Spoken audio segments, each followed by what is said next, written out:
Hi, I'm Buddy Carter, congressman from the 1st Congressional District of Georgia, which includes the entire coast of Georgia. No one will ever confuse him for a liberal in Washington. Oh yeah, I don't think that's going to be the case at all. He opposes abortion, gay marriage, the Affordable Care Act, amnesty for undocumented immigrants, even the certification of the 2020 election.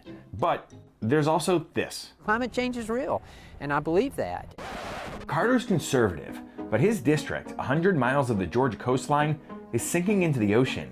It's a fact a growing number of Republicans are starting to accept. I've seen areas that at one time were dry land that are now underwater. So you can see the sea level rise. We understand that. For all the issues Democrats and Republicans disagree on, climate change may actually be one where the two sides quietly share some ground. I think this is an area where we absolutely share the same objectives. There is ample room to work together and collaborate and do things that shouldn't be controversial. The two sides even passed the Energy Act of 2020, which invested in renewable energies, grid modernization, carbon capture research, and clean energy tax credits.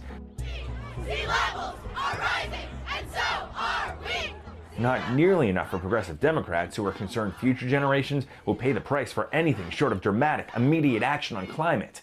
But now, there are some people who believe on the other side that it's imminent, that the Earth is going to be destroyed if we don't get this fixed in the next 5 to 10 years. I'm not one of those. He is one of the Republicans who wants to limit the effects that climate policies have on businesses, balancing the concerns about the environment with concerns about the economy. I think there are a lot of climate deniers out there, there's no question about it, but let's face it, the politics are real. For young people, millennials, this is their top issue. For many of them, it is their very number one issue. And so, you know, that makes you pay attention. Here's the thing.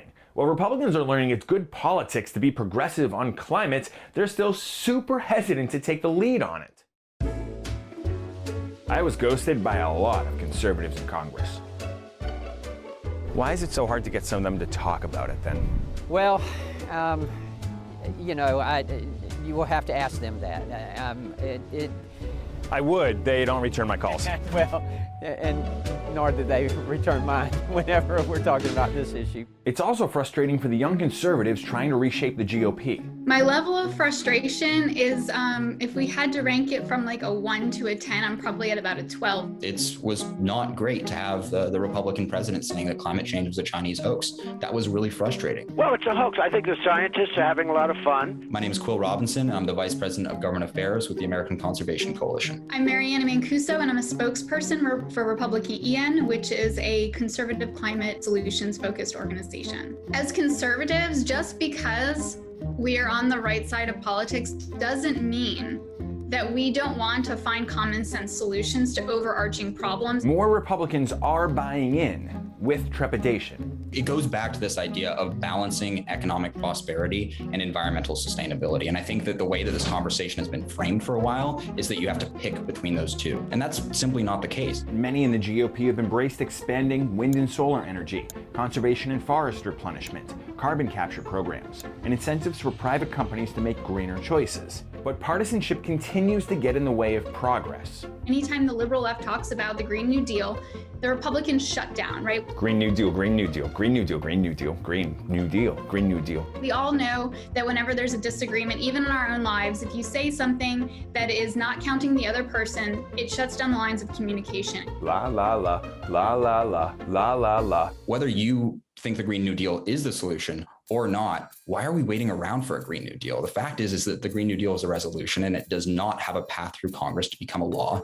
Why don't you work with me right now to get some things that are bipartisan done so we can actually get to reducing greenhouse gas emissions today? Young conservatives say even if Republicans' motives seem political, Democrats and progressives should take advantage and depoliticize the climate crisis, because it may be the quickest way to get more conservatives on board. They have to be concerned about the Republicans worry over businesses being hurt, the fossil fuels issue. They have to be concerned about the Keystone Pipeline. They have to know and recognize that Republicans are concerned about the loss of jobs, and they have to address those those questions. It's not that one party has a monopoly on all of the right solutions. It's that both sides need to come to the table, and perhaps we have something to learn as conservatives from liberals. And I really do think that liberals have a lot to learn from us conservatives in terms of how we address these issues. Do you have a lot of work to do in your own party to get them on board with some of these approaches? With some of them, yes. There's no question about that. There are some that yeah, we've got to work on them. But I think you would be pleasantly surprised. Climate change is real. I acknowledge that. And I want to be known as one who was perhaps an innovator. Hey everyone, Noah Pransky here. Thanks for checking out the NBCLX YouTube channel. For more videos, click here. And don't forget to click subscribe to join the NBCLX community.